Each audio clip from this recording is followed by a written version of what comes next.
And so I guess I'd like you to answer this question and then go into what you were saying earlier. Okay. At what point does a mutation become selectable, where it's only now subject to genetic drift? And then go ahead with your response, because just to clarify.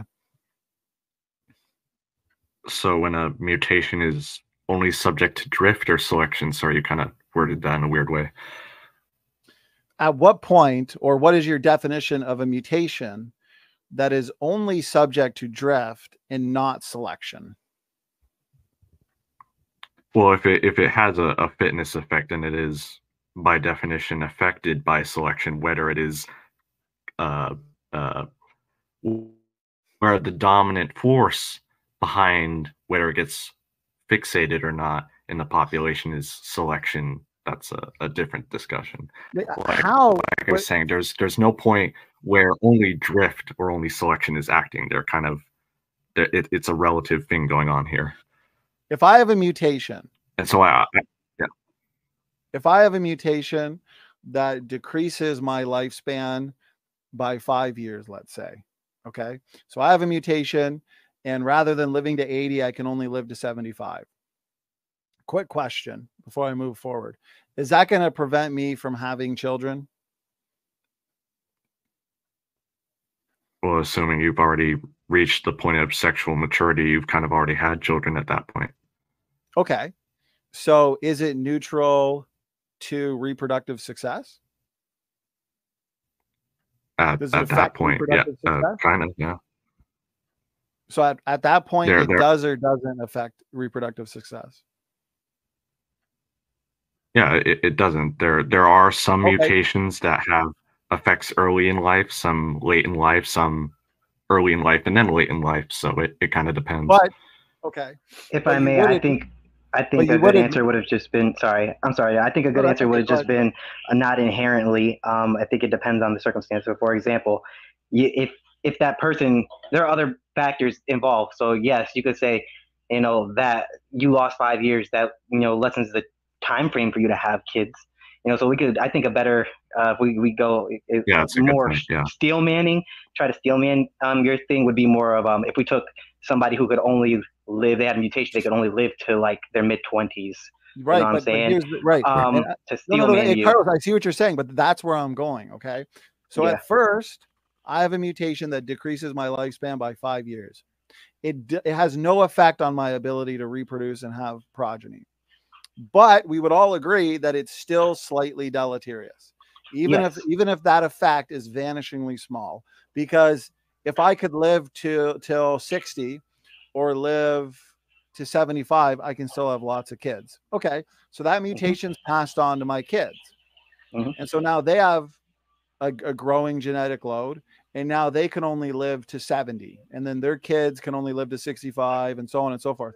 Eventually, okay, that mutational load, those deleterious effects will reach a point like a ticking time bomb. Basically, you got a bomb that's, let's say, it's ticking down from 2 minutes, a minute, all the way down to 0. Well, there's not going to be any noticeable effects other than anxiety and fear as the bomb ticks away.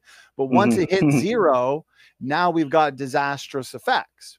And so again, this mutation, for example, that is passed on every generation, and the lifespan is decreased more and more and more. Eventually it hits a point where now people are dying at age 35 or 30. And so now it's reached a point like the ticking time bomb where reproductive fitness is affected.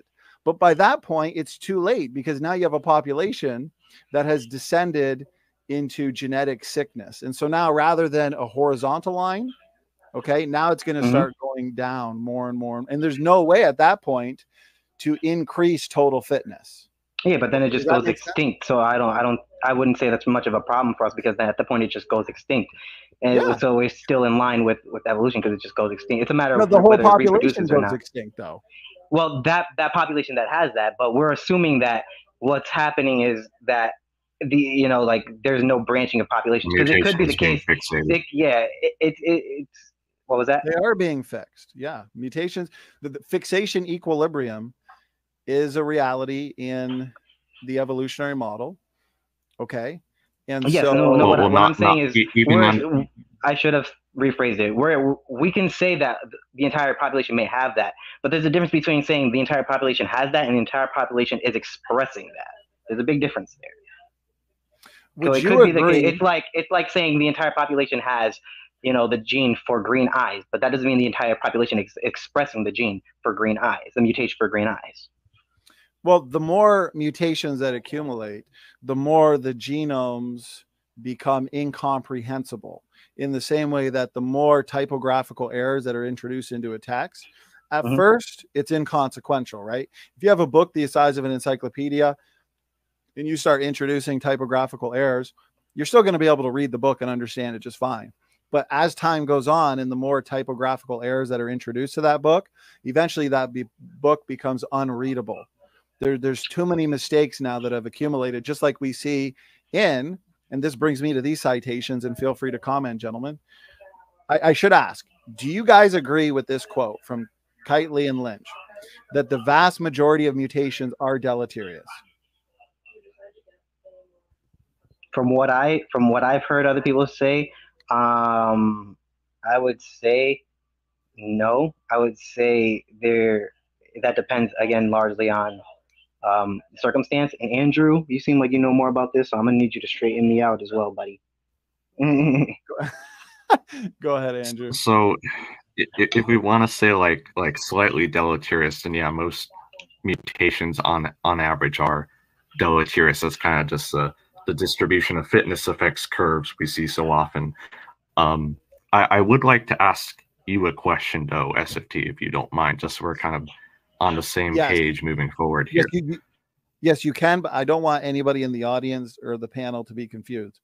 I'm not saying that the vast majority of mutations are deleterious in the sense that they're going to exhibit disastrous harm, okay, where it's just these big mutations accumulating, leading to massive damage every generation. No, it's similar to what I just said, that it's a mutation that doesn't necessarily affect reproductive fitness, but it is still slightly deleterious, much like the illustration that I gave, that you can have a mutation that decreases your lifespan by 5 years. You can still have kids, so it's not affecting reproductive fitness, but in terms of total functionality, it's a slight decrease. And over time, total functionality decreases more and more and more and more, to the point where population-wide you have genetic sickness. And this is what we're seeing, I would argue, and this is what we're going to talk about in the human population, okay, to clarify.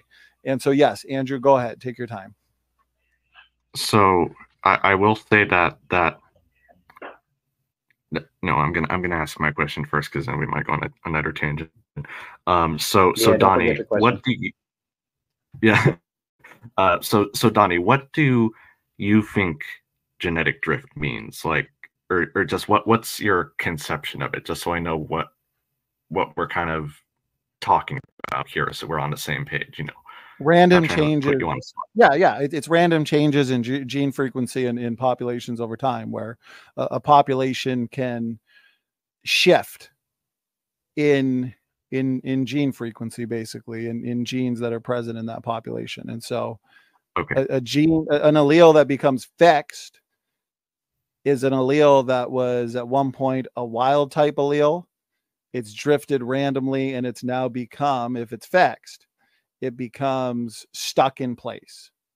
Okay, so Donny, can I ask you a question? Randomly. Yeah, go ahead.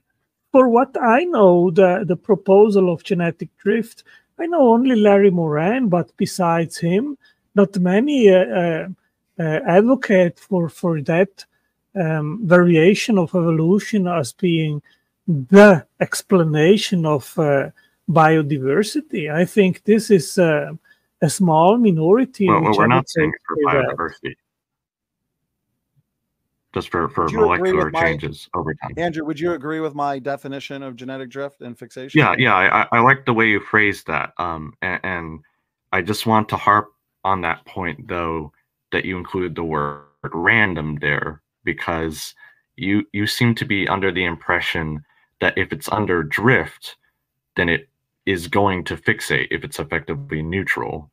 But you're also saying that it's random fluctuations, like I was saying, in the population. Like I could bring up a graph here if need be, but if right, there you are could have a random gene fluctuations, variant. essentially, then a lot of those mutations are also going to be lost from the population, even some of the beneficial ones. But here's the thing. It's like you're climbing up a mountain. Let's say you have a lot of people. So basically you could have a genetic variant that is randomly drifting in a population, and it is increasing in frequency, or maybe it's decreasing in other gene variants can be decreasing in frequency. Okay. And many are lost. 99% are lost. But the thing is, many are not. And think of, you're climbing up a mountain. Okay. And the top of the mountain is fixation, people reaching the top of the mountain. But say you got 1 million people walking up the mountain. Okay. Many are just going to randomly walk up and not really be able to make it to the top. Maybe they'll kind of hover around the middle part or 3/4 of the way through. They just can't quite make it to the top. Many people will fall off. Okay. Mutations are being lost, but there's always going to be a select few that make it to the top. And that's genetic fixation. But in light of that, in evolutionary time scale, again, you have equilibrium points where you have many mutations that are accumulating per generation, effectively neutral mutations, reaching fixation per generation. And you guys need that in the first place, because again, you need species-wide change to occur, right? Andrew, like you need the fixation of these wild type alleles, correct? But let me ask a question, Donny. So if you have a fixation of a mutation, the question is, if you really want to have a new trait and macroevolution, which would be new body plans and new body forms, you need entire new systems. You need new metabolic pathways. You need new proteins. You need new genetic and epigenetic information. You need many systems that start to interact and work together. That is like in a factory where you want to create and construct an entire new section with an entire new production line, and then interconnect it with the old part of the factory. And that needs lots and lots and lots of new information. I cannot fathom how you actually synchronize all that innovation that is required. Can I say one thing? Sure, go ahead. Okay, this is to Carlos and Andrew. So I just want to say a point, and then I want to ask a question to illustrate the point. So evolution. Finally, because I was going to tell you to be quiet, or because you've been talking so much this whole time. Oh, can you hear me? Yeah. No, I was just making a joke. I was saying that I was going to tell you to be quiet because you've been talking way too much this whole time. It was the joke. Okay. You're kind of cutting out. I'm not sure. Whoever was just on screen share. Was that you, Carlos? Yeah, you're a little bit quiet. Yeah, you were suddenly kind of quiet there. But guys, I don't want to drift off. Sorry, I got to jump in because we are. I've been at this now for over 4 hours nonstop, and so I really don't want to drift off from our focus topic here. We're going to really hone in, okay, and try and wrap it up at the 4.5 hour mark. So, Andrew, continue with what you're saying in terms of your rebuttal to genetic entropy. Because again, if genetic degeneration is a reality, which I argue it is, it puts shelf lives on genomes. Okay, that means species cannot persist for millions of years into the future. It certainly means that species could not have persisted for millions of years into the past. We understand that the rock strata that evolutionists, actualists, or uniformitarians assume is billions of years of history. Well, you find fossils all throughout that rock strata. We find fossils of horseshoe crabs that look basically the same as they do today in rock strata that's somewhere between 200 and 300 million years. And so the point is, we also have biology reflected in what? The fossil record. And so if genetic entropy is a reality and it limits the lifespan of biology, then it also indirectly demonstrates that your rock strata is also young, because what we find in the rock strata is extinct biology. And so that's why I think genetic entropy is the bigger picture argument, because again, if it's a reality, then the evolutionary community, they don't have millions to billions of years to take single-celled like ancestors into all the forms of life that we see today. Well, and what to say about cyanobacteria, which are supposed to be 3.5 billion years old, and in that time span didn't change at all? Yeah. Yeah, it's not strictly true, but yeah. Okay, Andrew, let's get right back to genetic entropy, because I think you agree that a lot lies on this being true or not. I will leave, but it was great to be at your channel again, Donny. Absolutely. And I hope that you can send me some material and that I can interact more and learn, because I think you have a lot of things that I want to dive in and keep up. Well, Tangelo, always a pleasure, my brother. We are doing many of these. I'm going to try and implement them as we've been doing every 10 days. So please do join. It's great to see you back in the community. You keep up the great work, my brother. And it's a privilege. It really is to have you here. Thank you. Thank you. Have a good night, everyone. See you next time. Bye-bye. God bless. So, Andrew, my response earlier, it's still, I'm not sure if you fully understand Tuma here. I want to get to the, okay. Standard population genetics theory teaches that the rate of fixation of neutral mutations, which includes effectively neutral mutations, okay, in a population equals the neutral mutation rate. How can selection slow that down? Because in order for selection to slow that down, the mutations can't be neutral, because by definition, a neutral mutation is a mutation that's not seen by selection. Unless what you're saying is what we were talking about earlier with the mutation that decreases the lifespan of an individual, where at first it's neutral to reproductive fitness, but eventually the harm is amplified to the point where now selection can see it, because people can only now live to 30 or 35. And so now it's affecting reproductive fitness. Is that basically what you're saying here? And speak to that, Andrew. Take your time. So one thing that can affect the neutral mutation rate, and as far as selection acting on what were previously we would consider effectively neutral mutations, i.e. those that were dominated by the influence of drift alone, we could have population sizes, or more specifically effective population sizes, that fluctuate over time. So at one point, a mutation that was effectively neutral becomes not effectively neutral because the population has grown over time.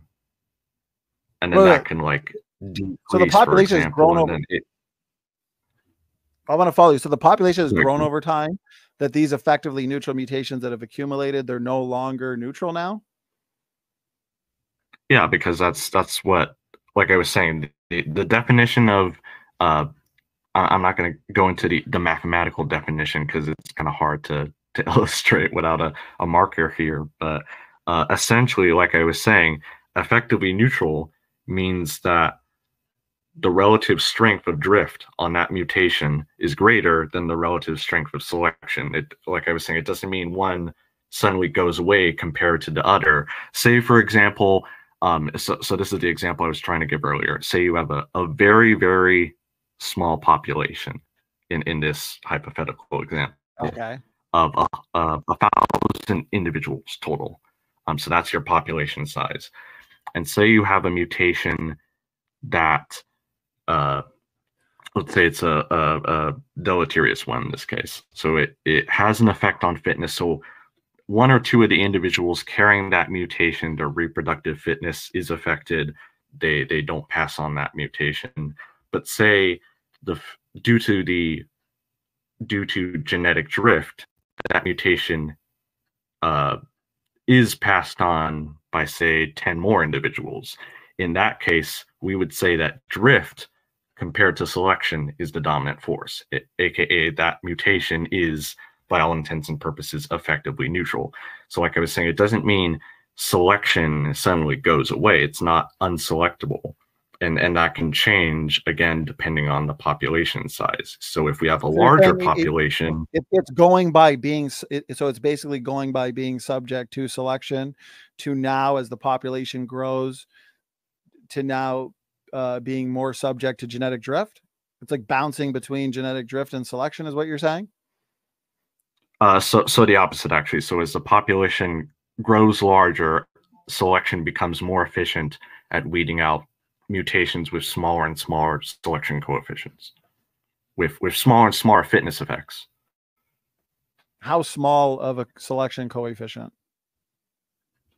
That would depend on the effective population size we're talking about. So like, I think Dr. Zach Hancock in one of his videos, for example, where he was talking about the effective population size of modern human societies would be around 7 billion-ish. In that case, when you do the math and get the selection coefficient, that would be effectively neutral in that case, where drift would overwhelm selection. But the problem is, no matter it would be how, on the order of 1 times 10 to the -7 power, something like that. So a very small order of magnitude in that case, for that large population size. And of course, there are organisms with larger population sizes. So that's kind of my point here. And the thing is, no matter how low the selection coefficient is, it's never going to be able to get rid of all of those mutations. I mean, selection's acting upon the organism. It's acting upon phenotype, not genotype. But it almost sounds like you're giving unlimited power to selection, where it can see each individual nucleotide.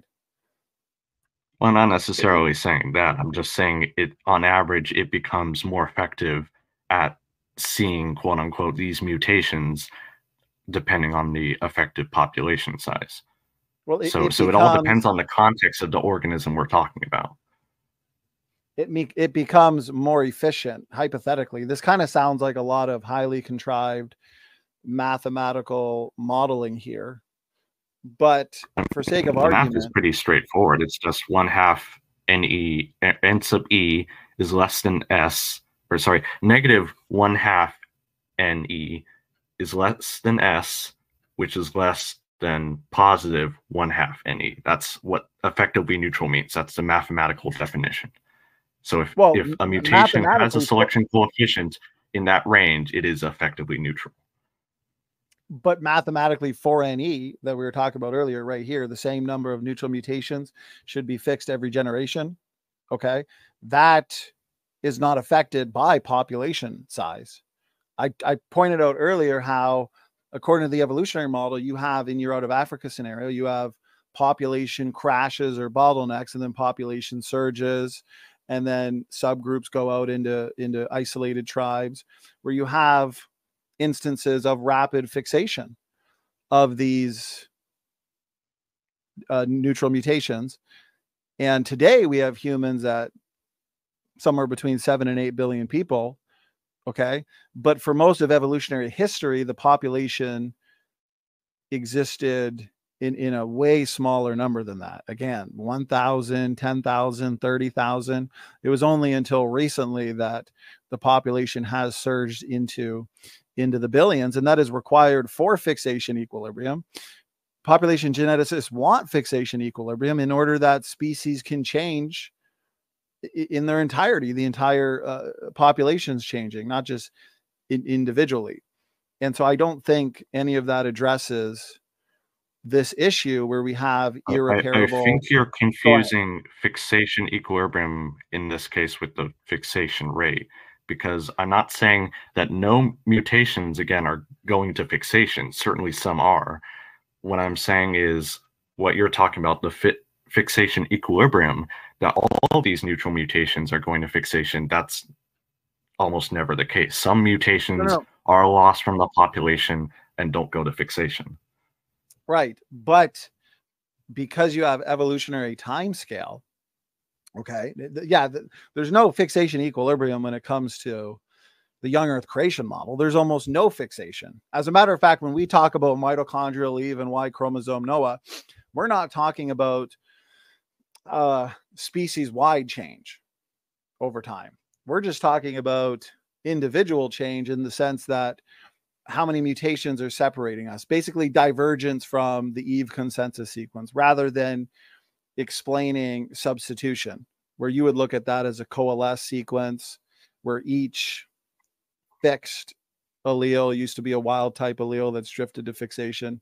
Okay. The point is, evolutionary time scale, you do have enough time and you have an out of Africa bottleneck where fixation equilibrium mathematically is a reality. And so the same number, and it's on screen here from Fatuma, the same number of neutral mutations should be fixed every generation.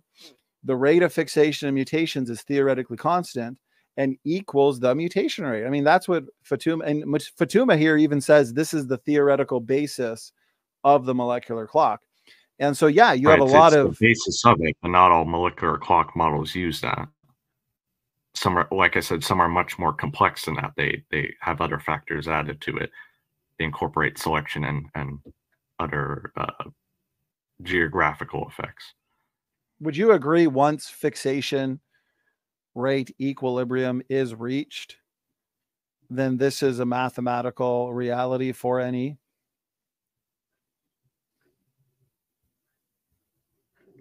Sorry, can you repeat that one more time? Would you agree that after fixation rate equilibrium, once you get to a point of fixation rate equilibrium, now 4NE applies? Like for us, the young Earth creationists, we only have 6,000 years of history. So we don't have fixation rate equilibrium. But the evolutionary story has the time scale and the out of Africa model for a fixation equilibrium for this formula here, for NE to be true, as Fatuma is talking about. Would you agree with that or disagree? How are you defining fixation equilibrium in this context? Well, fixation equilibrium is where the neutral mutation rate equals the fixation rate. So say the fixation rate is 50 and the population's 1 million. Well, every generation, 50 nucleotide substitutions are occurring in that population of 1 million. I have a question. But again, that's what I'm saying is oh, someone else talking? Oh yeah, no, go ahead. I was just gonna ask a clarifying question that I think may help whatever you're gonna say, because that's just something I was wondering. Carlos, you're really muffled. So suddenly we can't hear you for some reason. Very low volume. Can you hear me now? It's a little bit better. A little bit. You were really good earlier, though. Let me stop my share screen and see where you've.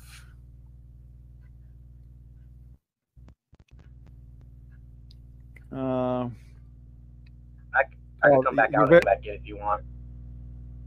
Yeah, maybe do that. Okay.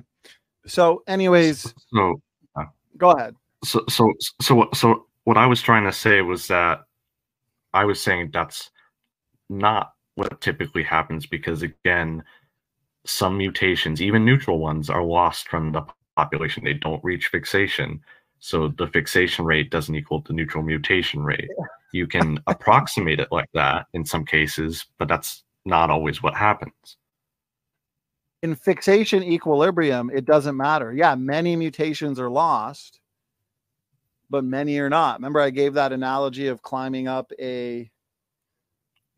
Well, you gave an appropriate figure, for example, like 99% of them being lost. That's not most. That's most of them being lost over time, even beneficial mutations. Me and Chris Roop addressed this in our technical article. And so,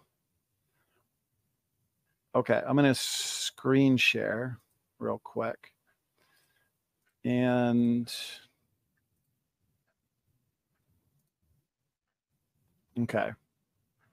So notice this. Me and Chris Roop wrote this. It is true that the vast majority of mutations are lost from the population via genetic drift, as you've said, right? Especially immediately after they first enter the population while they are very rare alleles, the wild type allele I was talking about, okay?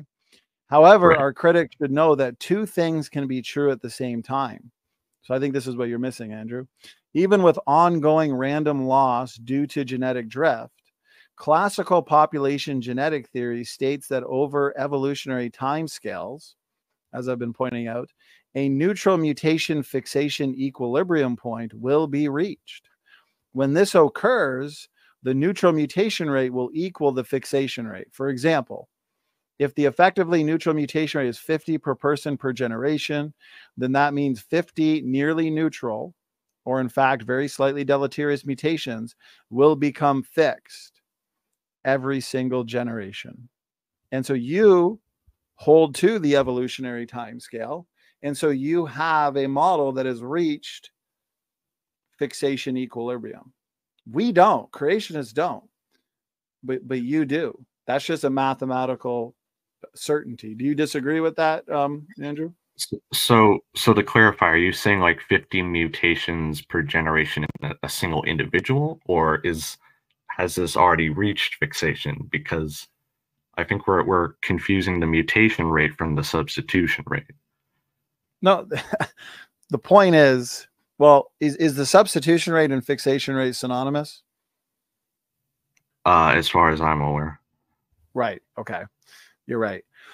So if the effectively neutral mutation rate is 50 per person per generation, yes. Okay. So if it's 50 per person, then that means 50 nearly neutral mutations will become fixed every generation. And Fatuma here, he verifies this. This is 4NE. This is fixation equilibrium. And he says this is the theoretical basis of the molecular clock. So the point is, yeah, a lot of mutations are lost, but many are not. And according to evolutionary time scale and 4NE, you have a lot of mutations that are drifting to fixation. And everything, anytime a mutation's fixed, even when a beneficial mutation's fixed, all the deleterious mutations in the linkage block are fixed with it. And so that's not going to counterbalance any of the damage, because you have so many nearly neutral mutations drifting to fixation, leading to irreversible and irreparable damage if evolution is true. Or recombination can help counter that as well. Well, recombination doesn't really act upon large linkage blocks, because those linkage blocks between are certain genes. All of those nucleotides are linked, right? Right, within a gene, sure. Yeah, so you could have a linkage block like of the genes. 10,000. You could have a linkage block of 10,000 nucleotides, and this goes back to something I was talking about earlier with Carlos. We have many large linkage blocks in the human genome that have no evidence at all for shuffling. They have no evidence at all for having been recombined. And so what I would argue, that speaks to the youth of the genome, because there hasn't been enough generations to scramble the genome as much as it should. But that just brings us back to your point here about recombination. It wouldn't be effective. Right, because that's not applicable to all chromosomes in the genome. Like you were saying, it's only a select few. Yeah. Okay. So my point is, this is a reality according to Fatuma and population genetics theory. And so this amplifies. So let me just clarify here. If we get to the molecular clock, what he's saying here, where's your logic going from here? Just so I'm trying to understand the flow of your argument a little bit better. Basically, even if we were to imply the scenarios you've been talking about and more complex math, 4NE still applies. It's just a mathematical reality based on evolutionary timescales, based on the out of Africa model, based on genetic drift, based on selection. I mean, it's right here in front of you. This is Douglas Fatuma from an introductory level evolutionary textbook. I mean, this is what he's saying. Right, but I'm just curious what that means for genetic entropy specifically. Like, where are you going from here, assuming this is true? So, assuming this is true, then what that means is you have a large number of mutations that are reaching fixation.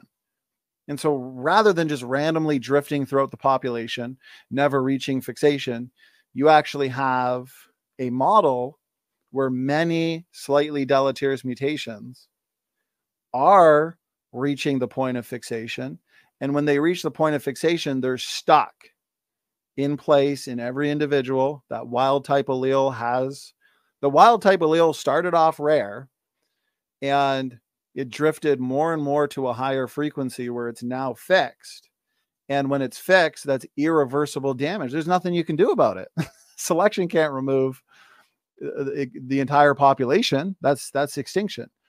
So that's the problem, Andrew. Does that make sense? If it's fixed, it's a typographical error that's basically just boom, it's just stuck in place. There's nothing you can do to wipe it out. Does that help, Andrew? Yeah, I think so, but that's, I mean, it can get to that to a certain point, but it's not going to happen throughout the genome. You're not going to have saturation of these deleterious mutations throughout the genome. There are mechanisms to counteract that. No, because if you have all of those mutations per generation, right, the per generation neutral mutation, which is high, if that same amount are being fixed every generation in a population that's at fixation equilibrium, that's a lot of damage being stuck in place. No? Well, this, I feel like we're going in circles here because, like I was saying, you're saying, again, the mutation rate equals the fixation rate. I'm saying that's not what's occurring even for neutral mutations. And this goes back to, again, depending on the effective population size of the organism, of the species. No, I have an excerpt from a paper here. Okay. I don't know if we got time to get into it. I have it in front of me. And it says that 4NE still applies even regardless of the population size. I mean, do you disagree with this citation in front of me from this textbook from Douglas? Do you have a quote for that specifically, or? Well, I have this quote for right what here. you just said. Yeah, I'll have to get that citation after. I don't have a slide on it or anything. I have it. Or could you just read it real quick? Or let me find it. I had it saved in my phone. Okay. I'm just curious what it says. For sake of argument, if it's not affected by population size, okay, which is the case, I assure you, but you don't have to believe me if you don't want to. How does that I don't know. I'm just kind of flabbergasted. Like right here is what Fatuma is saying. You're disagreeing with it? Well, I'm not disagreeing with it. I'm just saying it can't be applied to all cases. But Fatuma said, okay, it can't apply to all cases. Elaborate on that. Well, just like I said, it's an approximation. It works for certain. Well, like of course, mutation rates differ for different organisms. So obviously, the molecular clock is going to differ as well. But also, like going back to what I was saying is I'm just curious what you have that says that the effective population size wouldn't affect this, because in my mind and according to my understanding, it would. So it's from a textbook. I have a photo of it right here because, as you know, whoa, earthquake from T-Rock. Thanks, brother. Okay, welcome, gentlemen. I guess what I'm trying to understand is, it seems like you're saying there are certain mutations that are kind of always neutral, so they're going to fixation due to this mechanism. Listen, and what I'm saying I got the screenshot. Wait, Andrew, I got the screen. You got to give me time, man. Okay. I got the screenshot from the textbook. As I told you, Christopher Roop and I wrote that highly technical article there on this issue. And so it says, since on average, it will take 4NE generations for such mutations to reach fixation, about the same number of neutral mutations should be fixed in every generation. The rate of fixation of mutations is theoretically constant and equals the neutral mutation rate. This is the theoretical basis of the molecular clock, but it continues. This is the part I didn't have. Notice that, surprisingly, the rate of substitution does not depend on the population size. Each mutation drifts toward fixation more slowly if the population is large, but this is compensated for by the greater number of mutations that arise. So, I mean, that's in the same section that I showed to you from this Fatuma. Okay, I think I see what he's saying there. Yeah. See right here? I guess I'd have to look into the context of that. Yeah, because I understand what he's saying there. I'd have to think about that. I'd like to say something on that, if I may. Yeah, you know, it sounds counterintuitive to a lot of people, and it's definitely not the case if humans only go back 4,500 years. There's no time for all of that substitution. There's not a time. There's no time to reach a fixation equilibrium. But the point is, most mutations are deleterious. Most mutations are neutral, but they are slightly deleterious. They just don't have a better example could be, and Paul Price uses this example, Andrew. And so tell me what you think about it. If, let's say I got a mutation that decreased my ability to breathe effectively every generation. Okay. Well, at first, you know, my ability to intake oxygen and my ability to just breathe, respiration. Okay. At first, it's not going to affect reproduction. I'm still going to be able to have lots of kids, but eventually that mutation will be passed on. It'll spread enough to where the ability to respirate effectively will decrease. Total functionality will decrease, even though reproductive fitness has stayed the same. So you have reproductive fitness staying the same. It's stable. But total functionality is slowly going down. Okay, so here's total functionality slowly going down. Reproductive fitness is the same. But eventually it reaches a point where total functionality has gone down so much, and pretend this is reproductive fitness. Now reproductive fitness starts going down, and they're both going down together like a ticking time bomb. Okay. And fixation equilibrium makes the problem worse because it's like a ratchet where it gets worse and worse and worse, more and more damage accumulates. And what happens is you reach a point where total functionality has been decreased so much that there is no increasing total fitness. Total fitness always goes down, even if reproductive fitness can be stable for a while. Speak to that. Tell me if that makes sense. Go ahead. So I just have to question how you could demonstrate that premise that the breathing would somehow not affect reproductive fitness.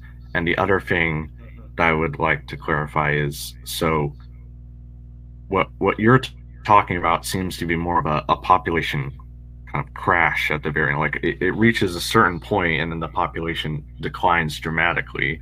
But that doesn't sound like what you're talking about with genetic entropy in terms of these mutations accumulating and the fitness declining at this what you're saying, a time bomb, basically. Like that, those seem to be kind of separate from one another.